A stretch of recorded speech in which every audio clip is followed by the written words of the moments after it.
parole pour qu'il accueille. On va démarrer.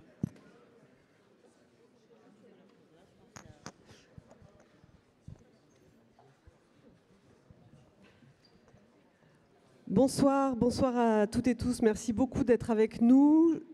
Je suis Claire Andriès, je vais animer cette soirée dédiée à la République des cartes. Je suis très heureuse d'avoir rejoint le projet il y a quelques jours. Je dirige une structure qui s'appelle Atelier des projets culturels. C'est particulièrement idoine pour la soirée que nous allons vivre. Je vais tout de suite passer la parole à notre hôte qui nous accueille ici, Julien Villalongue. Merci beaucoup de nous accueillir chez Léonard. Je vous laisse nous dire un petit mot du lieu et de votre engagement à nos côtés pour la République des cartes. Très bien, merci Claire. Bonsoir à tous. Effectivement, je suis très heureux de vous accueillir ce soir sous cette verrière. Je suis le directeur de Léonard, qui est à la fois ce lieu, mais qui est aussi la plateforme d'innovation et de prospective du groupe Vinci. Alors si Claire me le permet, peut-être quelques mots sur ce que nous sommes et ce que nous faisons. L'objectif de Léonard est d'aider à décrypter, analyser les grandes tendances qui structurent l'évolution des marchés, des métiers, de l'aménagement, de la construction, des mobilités, de l'énergie, de l'immobilier. Si vous vous intéressez au sujet de ce soir, tous ces objets sont soumis à des grandes transformations, des grands impératifs, que l'on pense à la transformation digitale, aux impératifs environnementaux, à l'évolution de nos modes de vie. Il y a beaucoup de choses à décrypter, à inventer. Et inventer, c'est aussi quelque chose qui nous anime ici, puisque nous ne nous arrêtons pas à une capacité de décryptage et d'analyse, mais nous accompagnons aussi des solutions, des entrepreneurs, des innovateurs qui portent toutes les solutions qui, nous l'espérons, intégreront ces objets, ces villes, ces infrastructures, on va dire, dans des futurs désirables, souhaités, souhaitables. Et c'est ce que nous faisons autour d'une 70 projets à peu près que nous accompagnons chaque année. Nous le faisons de façon ouverte et c'est la vocation de ce lieu que d'être ouvert vers l'ensemble d'un réseau de partenaires. Alors ce lieu, il est habité par Léonard, il est habité par la fondation d'entreprise Vinci, par un dispositif de recherche que nous avons avec l'école des ponts, l'école des mines et l'école d'agro, et aussi par la fabrique de la cité. Je salue dont on parlera tout à l'heure. La directrice générale, voilà, qui viendra tout à l'heure sur cette table ronde. Et il est ouvert aussi à l'ensemble des acteurs qui pensent qu'ils font l'avenir des villes et des territoires. Et quoi de plus naturel que d'accueillir dans cette perspective cette initiative de la République des cartes. Je mentionnais les mobilités, les infrastructures, les villes. Ce sont des choses qui, quand on s'appelle Vinci, on les voit en transformation puisque nous contribuons à leur transformation. Et quoi de plus impératif que d'inclure ces projets dans des vocations d'acceptabilité sociale, et nous croyons que la carte, par sa capacité d'analyse, de projection, offre un substrat, un support extrêmement pertinent dans notre capacité à transformer des projets de territoire de façon collective.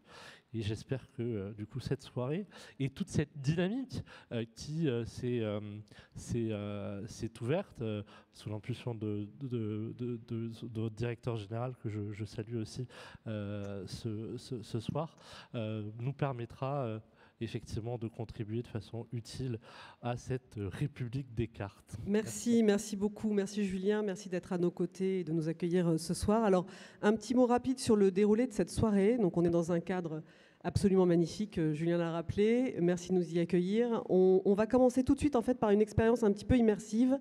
Celles et ceux d'entre vous qui êtes déjà installés ont dû voir qu'il y avait des cartes autour de vous. Alors, je vous prierai, s'il vous plaît, de regarder les cartes autour de vous. Alors attention, il y a un piège, vous n'avez pas toutes et tous les mêmes cartes. En revanche, vous avez des cartes, elles sont aussi exposées à l'entrée. On espère que vous avez pu jeter un œil. On va démarrer par un atelier un petit peu immersif qui s'appelle les cartes qu'il nous faut. Alors, qu'est-ce que c'est les cartes qu'il nous faut? C'est des ateliers qu'on conduit dans le cadre de ce projet, de ce programme La République des cartes.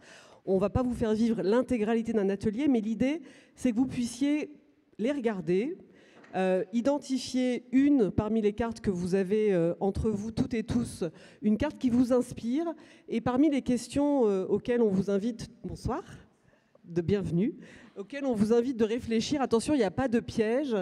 3 questions un petit peu pour nourrir votre réflexion et vos pensées. Qu'est-ce qui vous attire dans la carte que vous allez choisir? Parce que, attention, après, je vous interrogerai au pif, ou en tout cas, au départ, je demanderai à celles et ceux qui veulent participer, quelle histoire cette carte vous raconte-t-elle? Et si cette carte, celle que vous avez donc choisie, était un message adressé au monde, quel serait ce message? Et vous avez une variété d'une quinzaine de cartes à votre disposition. Vous pouvez aussi les échanger. Je vous propose de prendre quelques minutes pour les regarder avant qu'on partage ensemble vos réactions. Donc on ne pourra pas entendre tout le monde, mais on écoutera quelques témoignages. Ensuite, on aura un deuxième temps dans le cadre de cette soirée de présentation de l'avancée du projet de la République des cartes qui nous réunit toutes et tous ce soir. On aura aussi des interventions de personnes du comité d'orientation, notamment Karine Hurel, que je salue, et puis bien sûr Sébastien Soriano de l'IGN, aux côtés également de OVH Cloud et de Anaïs Brisker qui est parmi nous, et puis Céline Acharian pour la Fabrique de la Cité, qui reviendra aussi sur ce partenariat et ce sens. Et enfin, on aura des témoignages dans un troisième temps. Donc voilà, on essaye de rythmer tout ça, mais maintenant, dès à présent, je vous propose de prendre quelques minutes pour regarder ces cartes. Et d'ici 3-4 minutes, je demanderai des contributeurs ou contributrices volontaires, ou alors j'en désignerai de façon arbitraire. Merci.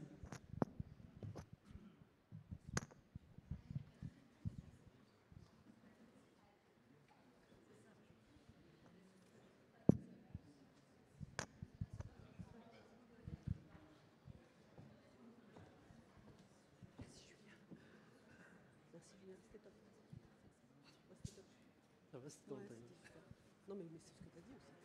Merci. Comment il bosse?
Je leur file pas la parole s'ils sont pas là.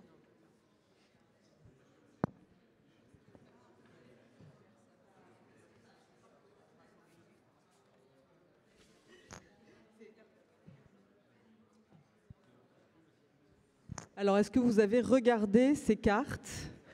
On projettera la carte que vous avez choisie. Cola est avec moi. Il suffira de donner son numéro. Est-ce que quelqu'un veut commencer en indiquant le numéro de la carte qu'il ou elle aura choisi et les raisons de son choix? Ah.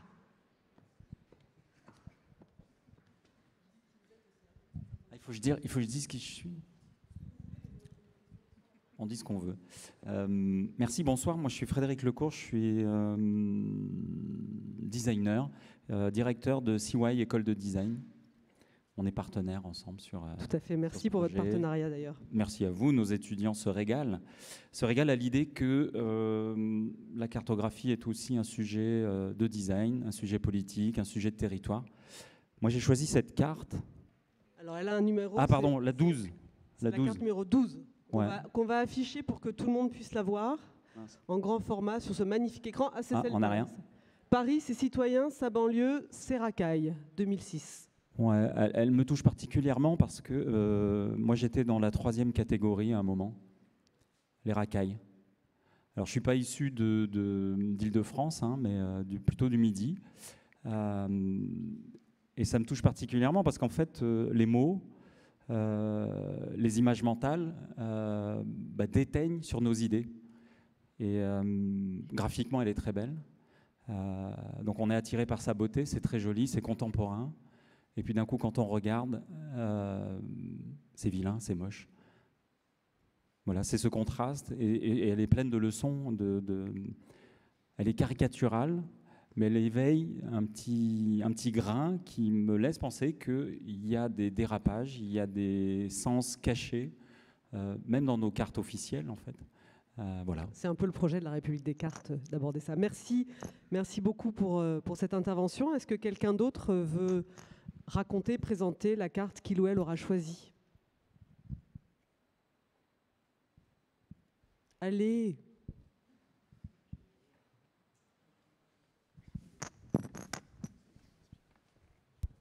Merci beaucoup. Bonjour à tous, François-Xavier Petit, Matrice. On se retrouve. Moi, j'ai choisi la carte numéro 13. Donc la suivante, normalement. La suivante, exactement.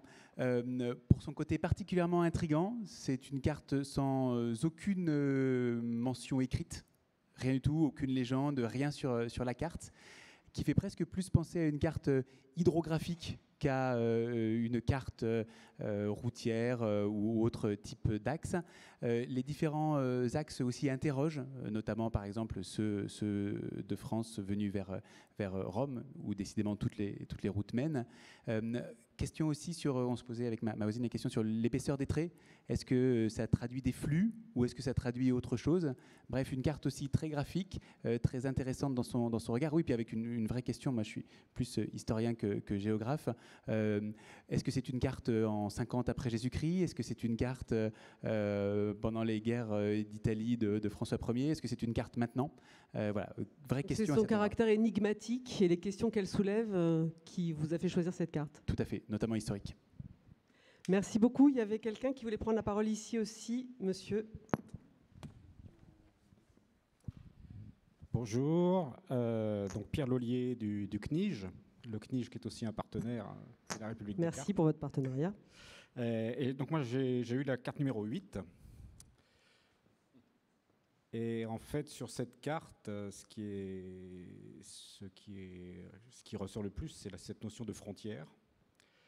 On voit différentes sortes de frontières sur cette carte, des frontières qui sont tracées tout droit sur la carte, des frontières en pointillés, une frontière rouge qui correspond plus à une frontière réelle.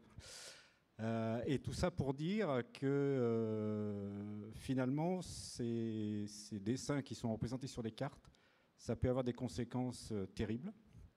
Il y a des vies qui sont en jeu derrière. Il y a des gens qui meurent parce que le trait sur la carte, il est plutôt de ce côté-ci ou plutôt de ce côté-là. Donc pour moi, c'est une carte qui représente la puissance, en fait, de la carte sur la vie, en fait, de tous. Voilà. C'est la puissance de la carte sur les gens et comment est-ce qu'elle affecte, par son tracé et l'épaisseur de son trait, comme on pourrait dire, leur destin. Merci beaucoup pour cette intervention. Est-ce que quelqu'un d'autre veut intervenir? Oui, ici. Alors, j'ai choisi la carte numéro 5 parce qu'elle me paraissait assez difficile à interpréter et je crois que j'ai compris ce qu'elle représente. On va juste attendre qu'elle s'affiche. La 5 ? Oui, celle-là, voilà. Je crois que j'ai déjà vu ce dispositif. Est-ce que c'est pas un dispositif qui permet de traquer le regard de quelqu'un? Non, on ne donne pas d'indication. Hein. Ça, c'est à vous de voir pourquoi vous avez choisi cette carte et ce qu'elle vous raconte. Il me semble que c'est un dispositif qui permet de traquer le regard de quelqu'un qui se promène quelque part. Et ce que j'ai cru comprendre, c'est qu'en fait, il y a un escalier et puis j'ai l'impression que c'est un pont, je ne sais pas trop. Enfin, il y a une sorte de couloir, on pourrait dire.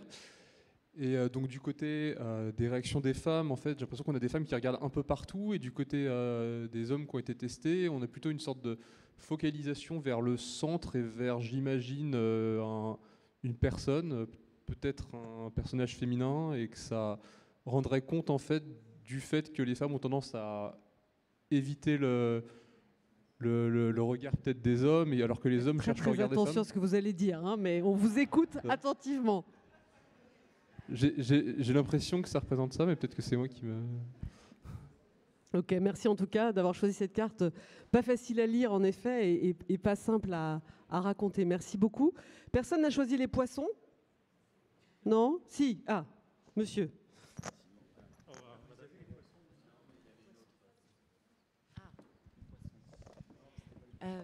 Moi j'ai choisi la carte 4.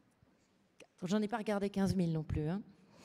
Et en fait, j'avais pas vu le titre. Et en le voyant, je le comprends pas, en fait, entre guillemets, parce que je laisse les gens lire peut-être, hein, mais à droite, en fait, on aboutit à une uniformisation, une parcellisation, en fait. Pour moi, c'est l'inverse, quelque part, du fait de consolider. Avec bizarrement c'est tout petit, c'est très uniforme, mais en fait les carrés sont tous très scindés, tout est pareil, mais il n'y a plus de groupe. Ça m'a vraiment posé une question sur, évidemment, je suis allée moi sous l'angle la personne et le collectif en fait, et le vivre ensemble. Et j'ai trouvé ça vertigineux, quoi. Donc plutôt des questions que soulève cette carte. Pour moi, je vois une somme d'individus, plus rien de collectif, plus de lien social, et tout le monde perdu dans un truc. En fait, c'est vertigineux. Voilà. Merci pour cette intervention. Vous vouliez intervenir, monsieur, et puis encore une intervention derrière. Et après, il faudra clôturer cet atelier pour tenir le timing. Mais merci beaucoup en tout cas. Non, vous demandiez si on a vu la carte avec les poissons. Donc moi, je l'ai, la carte avec les poissons. Merci. La numéro 11. Voilà, c'est vrai qu'il faut aussi se méfier des cartes parce que parfois elles nous imposent un point de vue. Et là, le point de vue, il est différent de ce qu'on a l'habitude de voir. À deux titres, c'est que en fait, on voit la Terre depuis le sud, j'ai l'impression. Je ne sais pas si c'est mettre du carburant dans le moteur des platistes. Mais il y a une entrée et une sortie avec le détroit de Bering qu'on voit à deux endroits. Donc on a un peu l'impression que les poissons doivent passer par là. Que font les poissons? C'est ça la vraie question. Les poissons? Est-ce qu'ils ont dans leur vie pour objectif de trouver le détroit de Bering? Peut-être. Ce serait une grande découverte en tout cas. Voilà. Et puis l'autre renversement, c'est que, comme un négatif de photo, c'est que là, le terrain de jeu, c'est l'océan ou la mer, et que nos terres deviennent des no-go zones. Oui, un peu superflu. Merci beaucoup. Il y a madame qui voulait intervenir. Alors, moi, j'ai choisi la carte 10. Donc, je l'ai choisi parce que moi j'habite dans le 9e arrondissement à Paris et beaucoup de noms de rues en fait sont donnés d'après des dames abbesses de Montmartre. Et il se trouve que depuis quelques années, la ville de Paris a décidé de faire apparaître leurs prénoms. Et donc autour de chez moi, j'ai énormément de rues qui ont changé de nom. La rue de Rochechouart est devenue la rue Marguerite de Rochechouart. La rue de Belfond est devenue la rue Marie-Éléonore de Belfond. La rue Rodier, en fait, a gardé son nom mais a fait apparaître un prénom qui est la rue, je crois, Claude Rodier, par substitution. C'est-à-dire que ce n'est pas le même Rodier pour le coup, ce n'est pas un prénom qui est apparu, mais c'est en plus de ça avec un prénom épicène. Et donc je trouve que ça révèle cette carte, en fait, alors justement, moins ces changements de nom, mais que le pouvoir des noms, et comment le fait d'avoir un nom tronqué ou avec un prénom rajoute quelque chose. Merci beaucoup, le pouvoir de nommer les choses et de les représenter. On peut prendre une dernière intervention si quelqu'un veut intervenir en conclusion de cet atelier express. Madame, ici.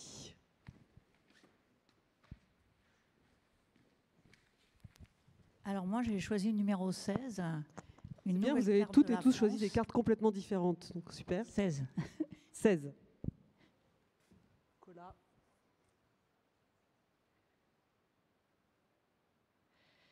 Voilà, c'est une nouvelle carte de la France. On a l'impression là au départ qu'on est devant une carte sortie d'un atlas des années 50, très classique. Et puis évidemment, on voit que c'est très rogné, très bleu sur le côté ouest. Et plus on va se pencher sur cette carte, plus on va découvrir beaucoup de changements, comme par exemple la disparition de Paris, la capitale Versailles, des nouveaux ports, des nouveaux canaux. Je trouve que c'est très intéressant et ça demanderait beaucoup plus d'attention et un grossissement de voir ce passage et que finalement, bon, ben, ça reste, ça se transforme et puis voilà. On perd des petits bouts du pays, enfin on voit que l'eau avance en effet. On perd un petit peu du pays, oui, mais bon, il y a des nouveaux ports, il y a les canaux, il y a des nouvelles villes. Des nouveaux usages. Merci beaucoup. Merci beaucoup pour vos interventions diverses, variées et vos choix à la fois très, très différents et ce que ces cartes vous évoquent. Un petit rappel sur le fait que ces ateliers, on peut les faire dans vos structures. Je fais de la pub, Emmanuel, pour l'atelier. Là, c'est la version vraiment express, c'est une version introductive, mais on serait ravis de venir dans vos structures si ça vous intéresse pour le faire de façon plus longue et justement, comme le disait Madame à l'instant, passer plus de temps sur ces cartes qui, pour certaines d'entre elles, sont un petit peu énigmatiques, on l'a vu. On tient parfaitement le timing. Merci encore pour votre participation. Maintenant, on va passer plutôt à la partie présentation. Je vais donc passer la parole à Emmanuel qui va nous raconter un petit peu le projet. Emmanuel Roux de l'IGN qui porte ce projet. Merci. Merci à tous. Merci à tous d'être là. Ravi de vous voir en ce bel espace. Merci à Léonard de nous accueillir, bien évidemment. Et l'idée est effectivement de pouvoir vous parler un petit peu quand même de la République des cartes en version relativement rapide et donc à votre disposition pour prolonger. On a aussi des dossiers partenaires que vous avez pu voir peut-être et on en a quelques autres encore si vous voulez en attraper où vous aurez toutes les informations. La République des cartes, c'est cette volonté de révéler le pouvoir des cartes comme levier démocratique. Et on part d'un constat que dans un monde en mutation, bouleversé par les crises effectivement écologiques, technologiques, démocratiques, on pourrait dire géopolitiques et plein d'autres encore, nous manquons d'outils, ou nous avons le sentiment de manquer d'outils pour penser, imaginer, décider ensemble. Et pourtant, on a un levier formidable en main, c'est la cartographie pour le faire. Donc la question, c'est comment prendre tous conscience et révéler au grand public, au plus grand nombre, le pouvoir des cartes comme levier pour faire démocratie et pour que chacun puisse s'en emparer, regarder le monde autrement, faire débat et contribuer au devenir de nos territoires. Excusez-moi, j'ai un moment de voilà. Et donc, on a posé avec l'équipe, et je remercie y compris tous nos partenaires et nos membres du comité d'orientation, 4 ambitions, qui est de célébrer la diversité des usages des cartes pour révéler l'invisible, nourrir le débat démocratique et transformer le réel. La volonté est d'avoir un impact. C'est de favoriser l'invention de nouvelles cartes parce qu'on est persuadé que face à des nouveaux enjeux, nous avons besoin de nouvelles représentations et que donc nous avons besoin de refaire carte autrement. C'est évidemment de libérer les cartes des GAFAM et d'en renforcer leur souveraineté. On a des petits sujets en ce moment, je crois. Et c'est enfin de rassembler, et je crois que c'est l'une des choses qu'on a voulu faire ce soir, rassembler et mobiliser en France et au-delà toutes celles et ceux qui veulent donner et redonner du pouvoir aux cartes. Je vais y arriver, promis. Je sais pas. Je cherche où est-ce qu'on... Où est le capteur? On l'avait tout à l'heure, il ne doit pas être loin. C'est bon, merci. Et donc, pour ça, on s'est donné 5 leviers, dont un premier levier qui est vraiment celui qu'on a envie de partager avec vous ce soir, parce que tout le reste, ce ne sont que des moyens, des accélérateurs pour atteindre ce vrai levier, qui est de faire émerger en France, et au-delà encore une fois, le jour de la carte. Le jour de la carte, sur le modèle assumé de la fête de la musique ou de la fête de la science, c'est partout, partout, tout le monde prend la parole et les cartes prennent la parole. Et donc ça peut être un peu partout l'atelier des cartes qu'il nous faut, que donc on peut jouer en format relativement court, entre 25 minutes jusqu'à 1h30. On l'a en plusieurs formats avec 8 à 15 participants. Centre aéré, entreprises, universités, des médiathèques pour pouvoir effectivement afficher une exposition des cartes qu'il nous faut, parce qu'à la fin de l'atelier, normalement, la question qu'on vous pose, c'est et en fait, quelle est la carte qu'il vous faudrait, vous, pour passer quel message et à qui? Et d'ailleurs, si vous voulez nous les partager ce soir, vous avez des panneaux un peu partout pour aller l'écrire. Voilà. Et donc, on va récolter ces doléances cartographiques pour pouvoir les faire transformer en vraies cartes, on espère, par les communautés de cartographes. Des tables rondes, des prises de parole, des démonstrations partout dans les structures, les SIG qui ouvrent leurs portes, mais aussi des débats, j'espère, sur les limites actuelles des cartes et pourquoi est-ce qu'on doit se les réapproprier à l'Assemblée nationale et au Sénat, j'ai bon espoir, et un peu partout, bien sûr, la presse qui en parle. J'ai oublié de le dire au tout début et je m'en excuse, mais évidemment, c'est une opération qui est extrêmement collégiale. Et pardon, je vais revenir en arrière d'ailleurs, parce que du coup, sinon je ne peux pas. Très bien. Nous avons un ensemble de partenaires, voilà, des partenaires qui sont avec nous depuis le début, que ce soit évidemment l'IGN qui est à l'initiative, la Banque des Territoires, Léonard, la Fabrique de la Cité, OVH Cloud, l'école de design de Cergy-Pontoise et le CNIJ, et 3 nouveaux partenaires que nous accueillons ce soir en tant que partenaires, Ubisoft, No Design, l'agence de design à qui l'on doit cette belle charte graphique. Merci à eux, un grand merci. Et le média AOC, tout le monde est dans la salle ce soir si vous voulez vous les rencontrer. Pardon. J'en étais à la soirée. Voilà, je vais y arriver, promis. Et donc, cette journée, c'est le 4 février. C'est le 4 février 2026. Je ne sais pas où est ou s'il y a quelqu'un en régie pour avancer les slides, parce que je ne sais pas où est le capteur, en fait. Aucune idée. Voilà. Très bien. Je suis embêtée par ce truc. Voilà, merci. Et donc, effectivement, 4 autres ressources. Des ressources clés en main, telles que l'atelier, mais aussi les expositions prêtes à être imprimées le 4 février 2026. Pas ce soir, je vous l'accorde.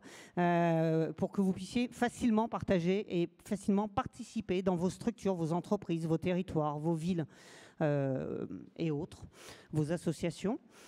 Une bannière commune, c'est-à-dire que si vous pensez que vous participez déjà de la République des cartes, eh ben dites-le. Bienvenue, faites-le avec nous.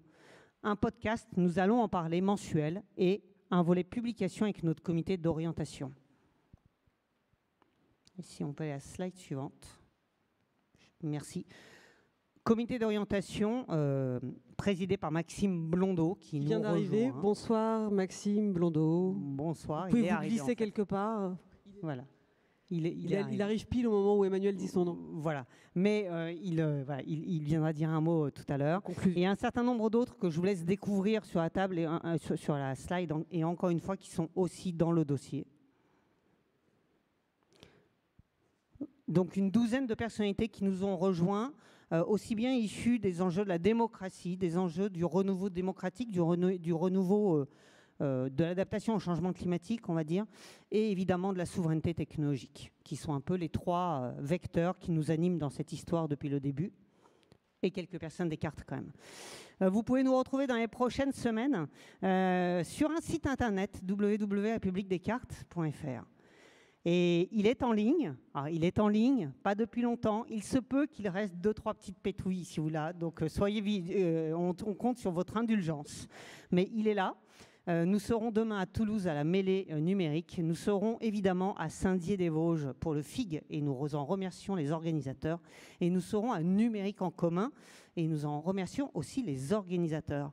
Nous pouvons aller dans d'autres endroits. Si vous savez où est-ce qu'il faut que la République des cartes vienne prendre la parole, dites-le nous et on verra évidemment si on peut s'organiser pour être avec vous.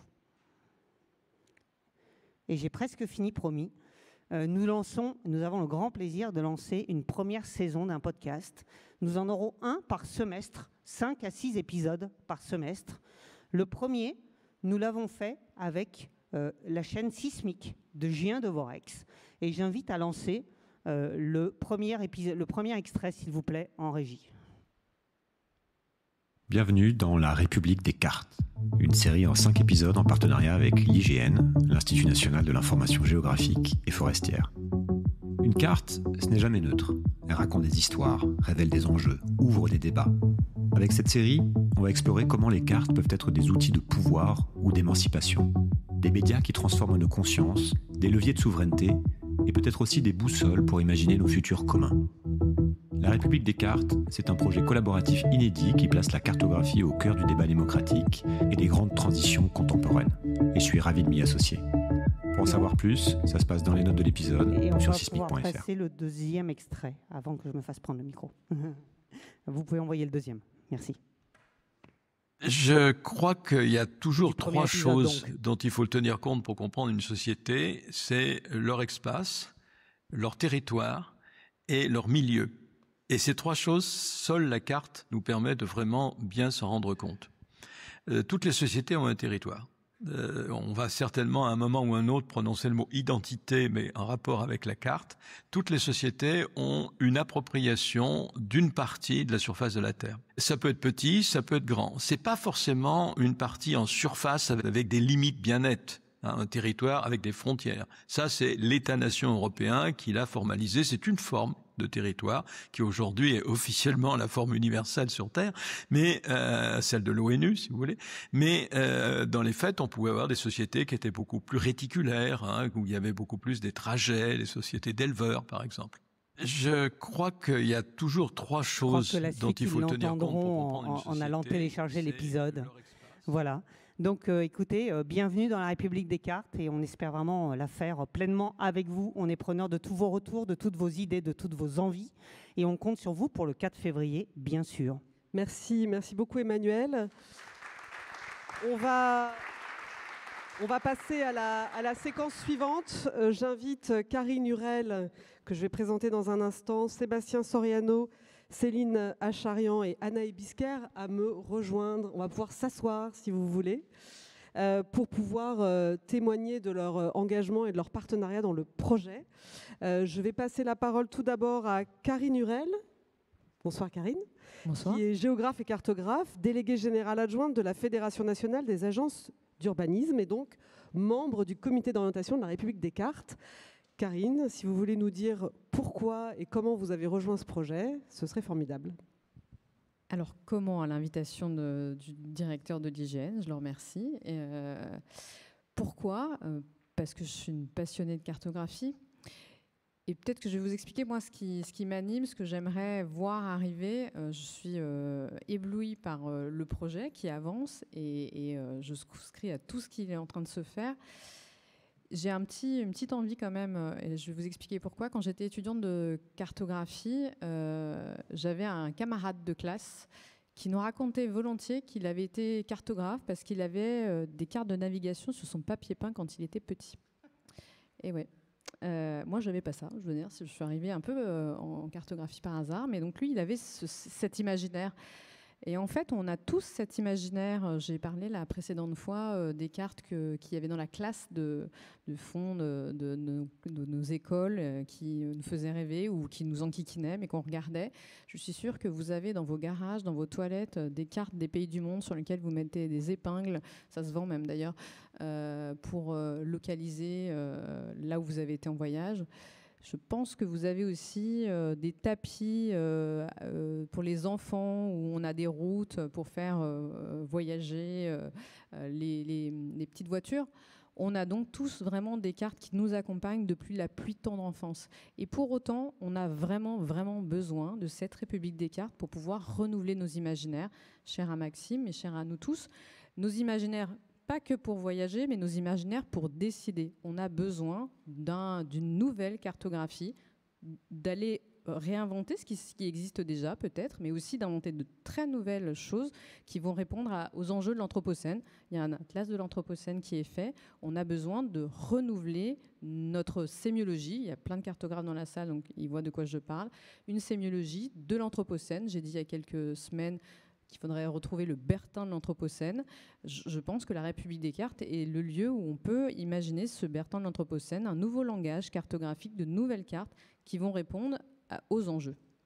Merci beaucoup Karine Hurel, c'est très clair. Je vais passer la parole à Sébastien Soriano, directeur général de l'IGN, qui est quand même à l'origine de ce projet collégial, pour qu'il nous en parle un petit peu plus.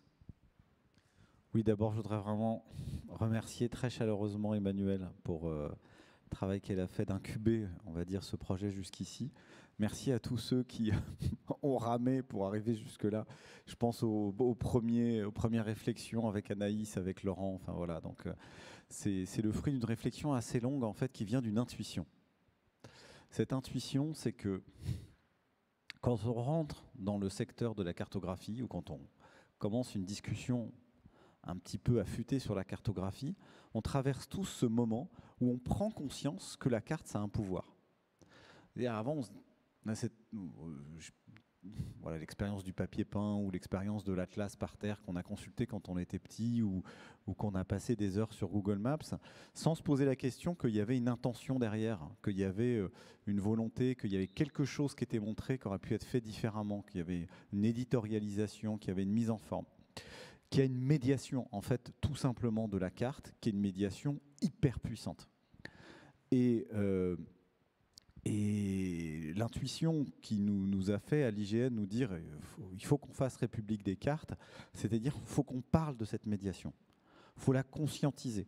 Nous, on est déjà de l'autre côté du miroir. On en vit, entre guillemets, de cette médiation. Mais voilà, il y avait l'idée de la partager et de se dire il faut conscientiser.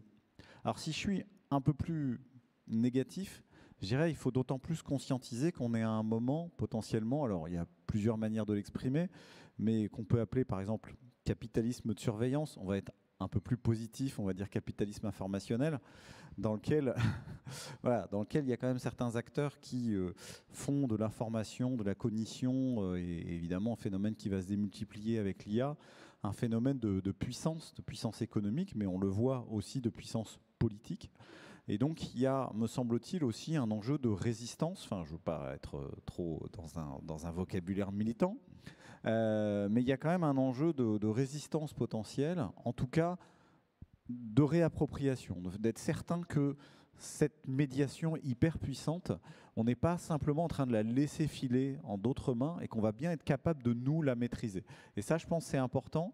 Et pour pouvoir penser une éventuelle résistance, ou en étant plus positif, une contribution, une richesse, etc., encore faut-il avoir cette conscientisation. Voilà. Et donc c'est vraiment ça pour nous à l'IGN, l'idée initiale qu'on a voulu, voilà, qui nous a fait travailler sur cette question, avec une conviction permanente qui est qu'on ne devait pas le faire seul. Parce que, on n'est qu'un morceau du sujet. Nous, on est surtout les sciences géographiques. On n'est qu'une partie des acteurs. On est l'acteur public de référence. Mais quand on a dit ça, il y en a plein d'autres publics, puis il y en a plein d'autres qui ne sont pas publics. Et ce sujet, il nécessite de la permanence. Il nécessite une multiplicité des regards. Et donc, c'est la raison pour laquelle, vraiment, on est très, très heureux de ce caractère, de cette coalition, encore ouverte, et de la mobilisation qui peut se mettre en place. Donc on compte sur vous pour vous mobiliser pour le 4 février. Merci beaucoup Sébastien Soriano, effectivement des partenaires. Et justement, j'ai le plaisir de passer la parole à Anaë Biscar, qui est responsable des affaires publiques et internationales de OVH Cloud, pour qu'elle nous indique, vous êtes partenaire de la première heure quasiment du projet depuis au moins 1 an, votre engagement dans le projet de la République des cartes. Merci. Quand on s'est retrouvés au début de l'année à la Bellevilloise et qu'on a travaillé tous ensemble à un atelier d'intelligence collective pour imaginer les cartes de demain, le petit groupe auquel j'appartenais a suivi une première piste qui était celle de se dire si demain, sous la pression de l'administration américaine, Google Maps ne nous faisait plus tourner toujours qu'à droite, à droite, à droite, à droite, et nous faisait perdre complètement nos repères, comment on ferait ? C'est finalement pas la piste qu'on a suivie et qu'on vous a présentée. Mais ce qui paraissait alors une dystopie, presque une blague, finalement, 9 mois plus tard, on se dit que c'est peut-être pas si loin de la réalité, que peut-être il pourrait nous arriver quelque chose de relativement proche et que nous n'avons absolument aucune prise sur cet outil qui est dans la poche de tout le monde, sur lequel que nous utilisons au quotidien. Ce sujet-là, de la reprise en main de notre destinée, des outils, c'est un sujet qui nous importe énormément chez OVH Cloud. OVH Cloud, pour ceux qui ne nous connaissent pas, on est un acteur de cloud, donc d'hébergement de données européen. On a été créé en 1999 dans le nord de la France et aujourd'hui, on est un acteur multilocal, dans le sens où on est international. On est présent dans 15 pays, on a 44 data centers, des clients un peu partout dans le monde, mais on a un ancrage qui est très fort dans chacun des pays où on est, parce qu'on a des data centers, qu'on a des équipes. Dans chacune des régions où on est aussi, on est particulièrement implanté dans les Hauts-de-France, où nous avons encore aujourd'hui notre siège, et dans les villes, dans les régions, les bassins dans lesquels nous sommes, puisque nous avons des salariés qui viennent d'un collaborateur qui viennent d'un petit peu partout. Tout ça pour vous dire que nous, notre métier, c'est d'être aujourd'hui finalement l'alternative aux géants américains que tout le monde connaît, puisque les leaders du marché aujourd'hui sont tous américains ou chinois, et que nous sommes finalement le seul européen, on va dire, de taille internationale. C'est pour ça que quand Emmanuel nous a parlé pour la première fois du projet en nous disant voilà, on va créer cette réplique des cartes. Alors à l'époque, c'était pas vraiment encore le nom, les rencontres de la cartographie, avec cette idée de reprendre en main notre destin cartographique. On a senti qu'il y avait une connexion très forte parce que ce sujet de, encore une fois, la reprise en main des outils technologiques dont on a parlé est vraiment très très fort pour OVH. Et on sent aujourd'hui qu'il y a une prise de conscience, et je rejoins exactement ce que disait Sébastien Soriano à l'instant, une prise de conscience très forte, un momentum qu'il faut vraiment qu'on saisisse, et que si c'est le cas dans le cadre des outils numériques, on va dire, de stockage, d'hébergement ou de productivité, c'est aussi certainement le cas pour les cartes. Merci beaucoup Anaë. Je vais passer, pour finir cette séquence, la parole à Céline Acharian, qui est directrice de la communication de Léonard et surtout directrice générale de la Fabrique de la Cité, pour nous dire donc partenaire. Merci beaucoup de votre partenariat et nous dire un petit peu le contour des activités de la Fabrique de la Cité et ce que vous faites dans le cadre de ce partenariat pour la République des cartes. Et à peu près tout ce que fait la Fabrique de la Cité résonne avec cet enjeu cartographique. La Fabrique de la Cité, c'est un think tank. On dit le think tank des transitions urbaines. C'est un think tank qui a une quinzaine d'années, dont le seul mécène est Vinci, qui me vaut d'habiter d'ailleurs ici dans ce lieu magique qu'est Léonard, et qui me vaut aussi de pouvoir jouer avec cet amphithéâtre et réunir dans un lieu qu'on essaye toujours assez neutre, un ensemble d'acteurs qui se penchent sur ces transitions urbaines. Et alors qu'il s'agisse du diagnostic, si je prends vraiment cette semaine comme une espèce d'exemple de ce qui se passe tout le temps dans la vie de la Fabrique de la Cité, ici et ailleurs, hier j'animais une table ronde dans laquelle il y avait le directeur délégué général de France Villes et Territoires Durables, donc une association d'élus. Il y avait aussi la directrice générale de la Fédération des SCOT, donc les schémas de cohérence territoriale.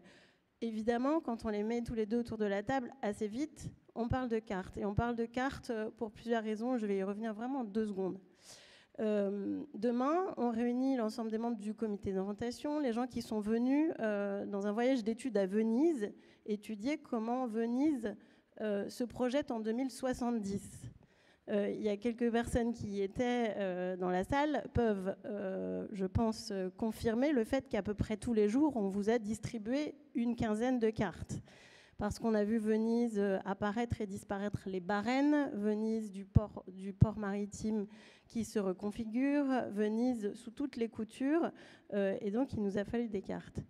Et lundi prochain, mais je vais m'arrêter là, lundi prochain, on réunit des assureurs. La question qu'on pose, c'est assurer l'adaptation, adapter l'assurance.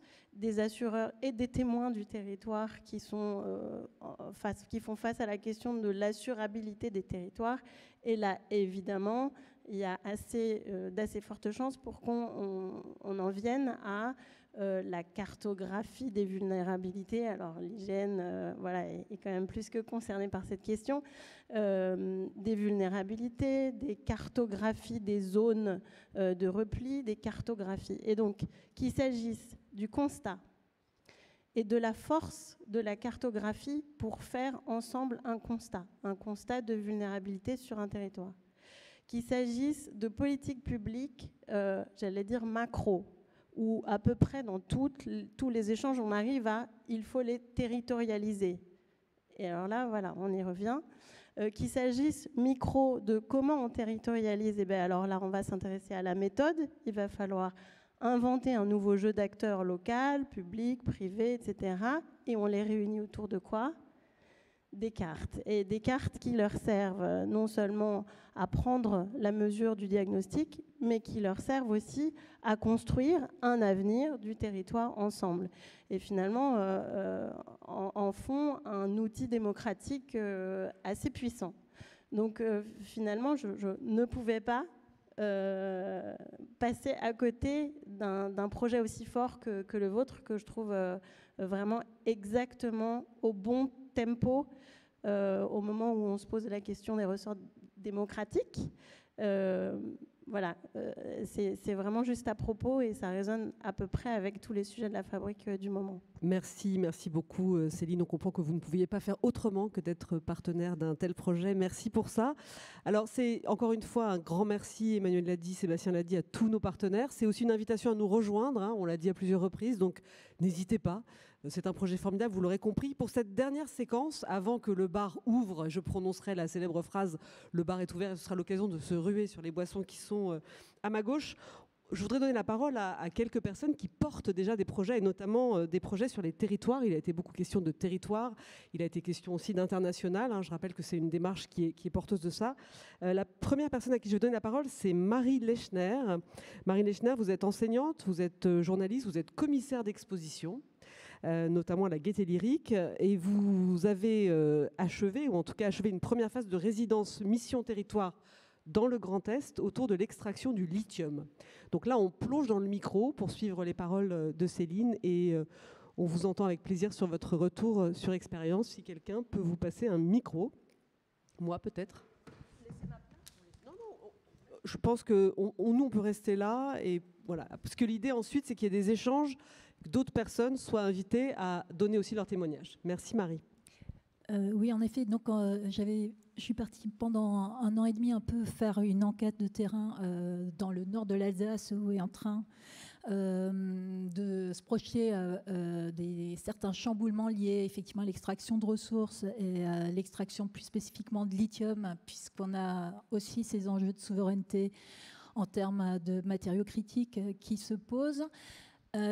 Et c'était effectivement des projets qui sont très contestés en ce moment, qui font l'objet de beaucoup de résistance de la part des riverains, qui ont vraiment l'impression que c'est des projets qui sont pilotés par le haut, que ce soit au niveau européen du Pacte vert ou au niveau français.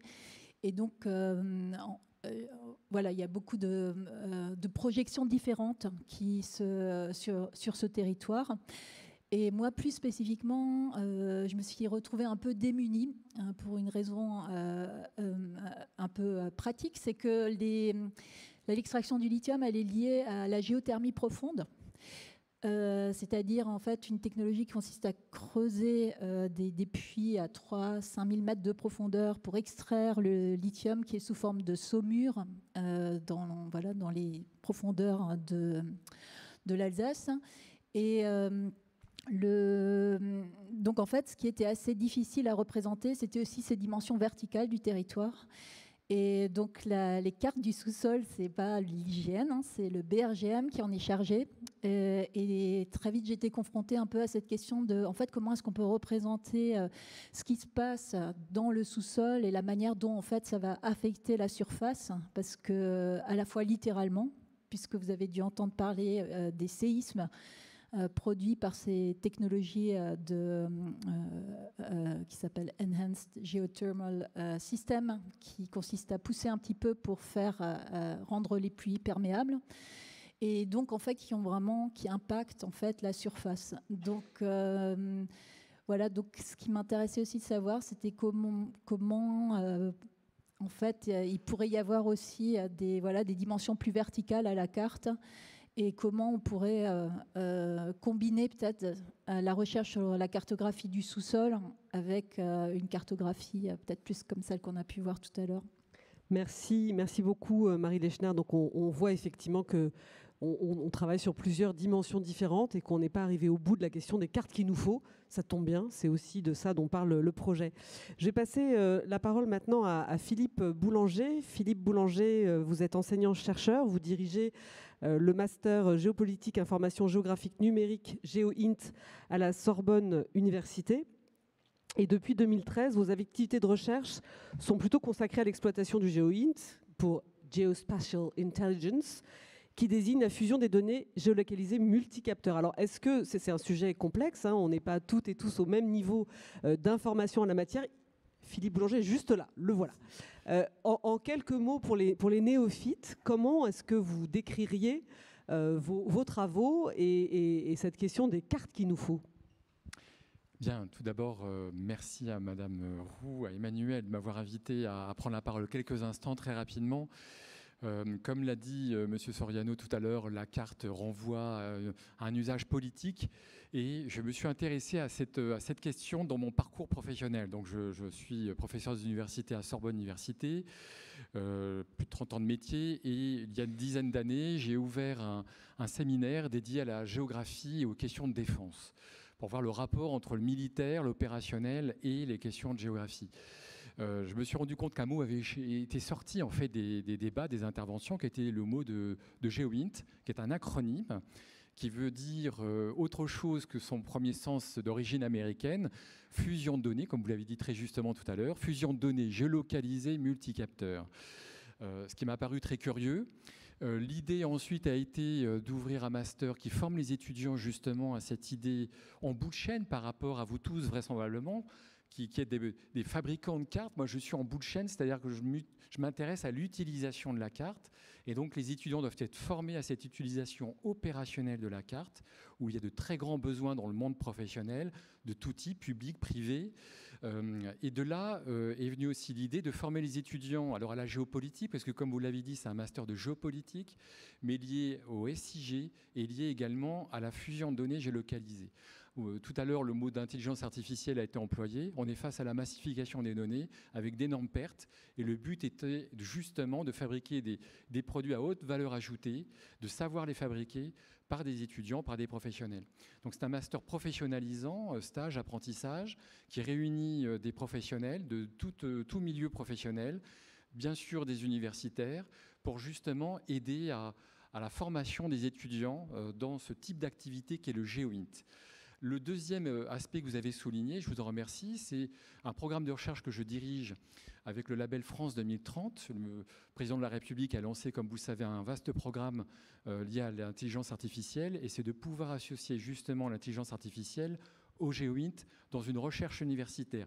Je sais qu'il y a des entreprises GeoInt dédiées à cette activité. Je ne vais pas donner des noms en matière de protection de l'environnement ou bien d'autres choses encore.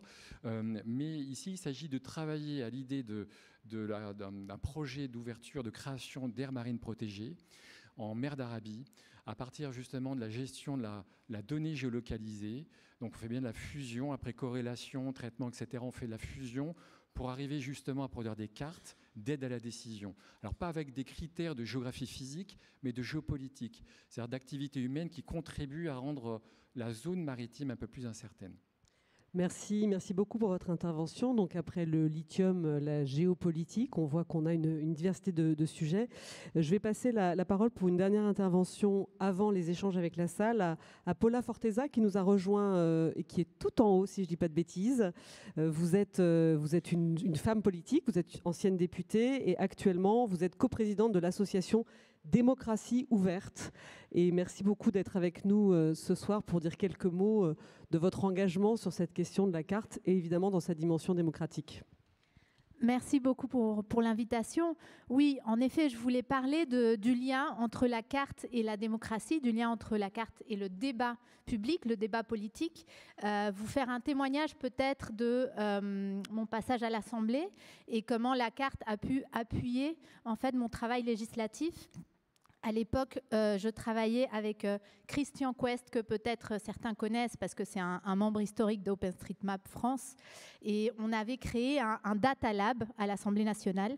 Et on a vraiment utilisé énormément de cartes qu'on a soumises au débat parlementaire. Je pense par exemple au contour des bureaux de vote, je pense à l'emplacement des déchetteries, par exemple on a créé des cartes avec les données du grand débat national, On a pu travailler aussi sur les feux de forêt, les incendies. Et tout ça, vraiment, les députés étaient nous remerciaient vraiment de pouvoir avoir ces informations parce que ça a éclairé vraiment leur travail au quotidien. Donc, je peux que vous encourager vraiment d'aller voir les députés, d'aller voir les sénateurs, d'aller voir les élus pour continuer ce travail un peu de médiation autour de la carte. Merci. Je voulais aussi parler, pardon, mais parce que aujourd'hui j'ai une autre activité. Je gère une galerie d'art qui s'appelle Artivistas et c'est autour de l'art engagé. Et donc on parlait aussi tout à l'heure de la carte comme objet d'imagination et comme objet d'attachement et qui peut provoquer le débat. Donc non seulement venir informer le débat et soutenir le débat, mais aussi provoquer le débat démocratique et politique. Et donc moi, dans ma galerie, j'ai une carte que je vois tous les jours et qui me plaît beaucoup. C'est une carte inversée de l'Amérique latine. Donc on travaille avec des artistes d'Amérique latine. Et donc c'est un exercice que beaucoup d'artistes latino-américains et d'artistes africains font régulièrement, c'est-à-dire de inverser les cartes comme message politique, de dire le Sud, pourquoi est-ce que le Sud doit être en bas et le Nord en haut. Voilà, c'est le Sud global qui s'exprime. Et donc c'est un exemple pour dire aussi que je pense que dans ce projet, il faut donner de la voix aux artistes. Et donc j'avais proposé aux organisateurs d'organiser une exposition. Voilà, peut-être que ça suivra son cours.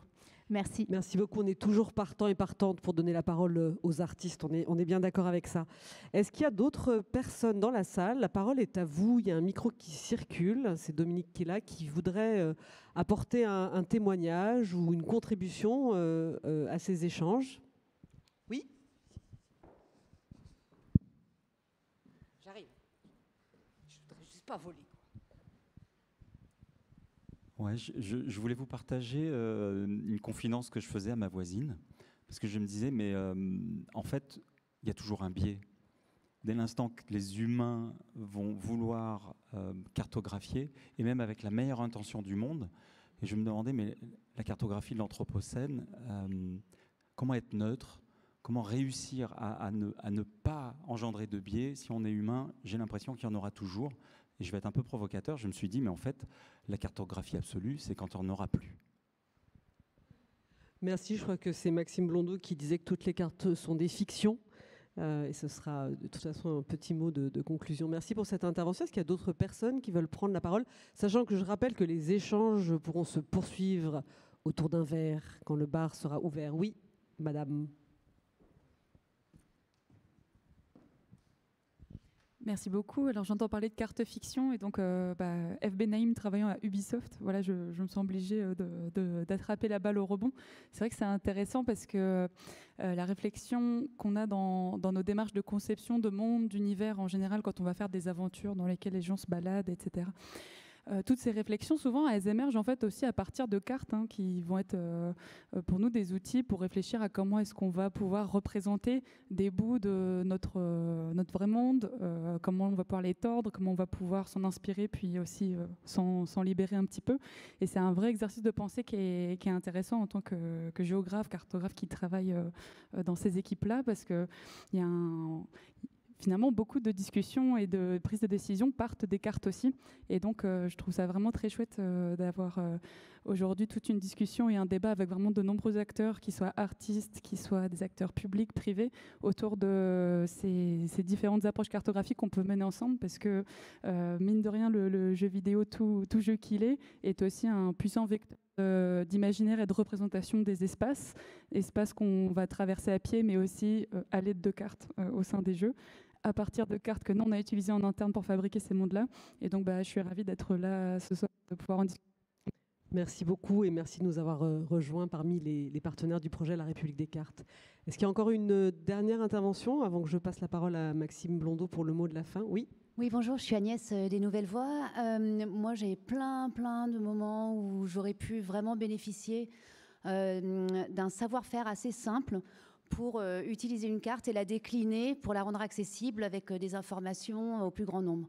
Je suis complètement fan des cartes interactives et malheureusement, c'est impossible à faire. En fait, il faut passer par des techniciens. Enfin, J'aimerais beaucoup avoir une technologie très facile, un clé en main qui nous permette, nous, associations ou pour du plaidoyer ou pour de la mobilisation citoyenne sociale, d'avoir des cartes très faciles à adapter et à pouvoir utiliser en fait et à diffuser au plus grand nombre avec des données qu'on mettrait nous-mêmes avec les études qu'on a, quoi, transformer les études en cartes. Avis aux spécialistes. Donc on a la disparition de la carte, on a la carte fiction et la carte accessible à toutes et tous. Merci beaucoup pour vos interventions. Maxime Londeau, si vous voulez nous rejoindre pour le mot de la fin, vous êtes cosmographe, auteur, enseignant à Sciences Po et à Mines Paris Tech, et vous êtes aussi le président du comité d'orientation de la République des cartes. Merci beaucoup. Je vois que vous êtes venus nombreux, tout l'amphi est plein, donc très heureux de voir que cette République des cartes mobilise, puisque c'est le but. Je crois que on m'a donné 3-5 minutes pour conclure. Donc moi, mon travail, certains d'entre vous connaissent peut-être ce que je partage. J'essaye de m'adresser au grand public, d'une part sur le sujet de la représentation du territoire, qui pour moi, comme la République, est un sujet extrêmement transversal, qui est à la fois un sujet politique, on l'a dit tout à l'heure, avec la dimension géopolitique.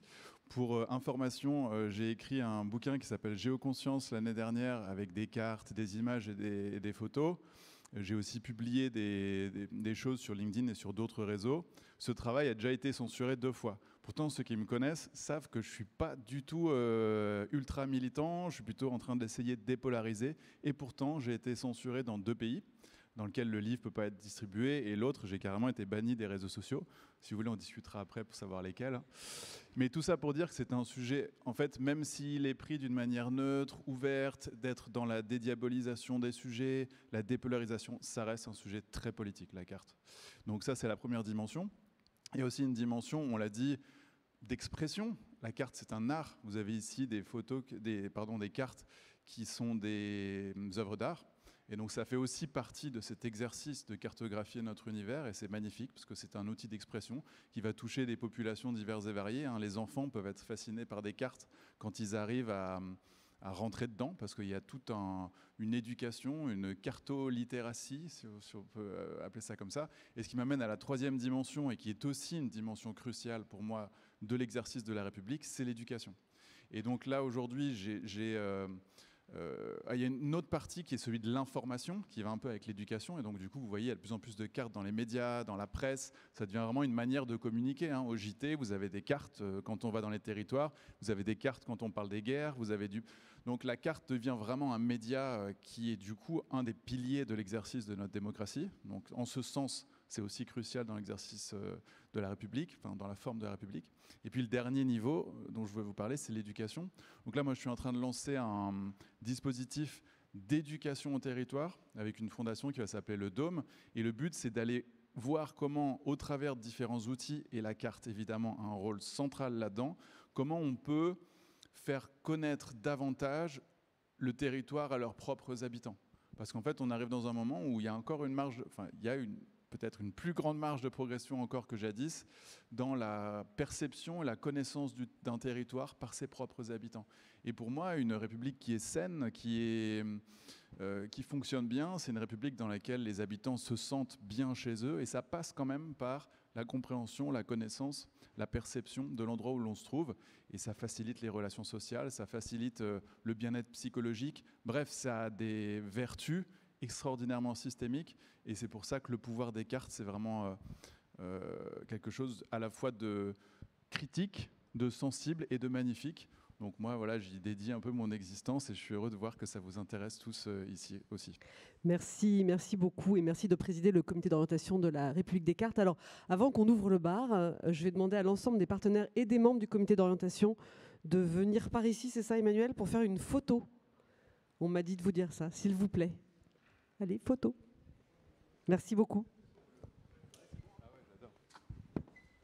J'en profite pour remercier toutes les équipes de l'IGN, notamment de la direction de la communication, qui ont participé à réaliser cet événement, ainsi que Claire, bien sûr. Merci beaucoup.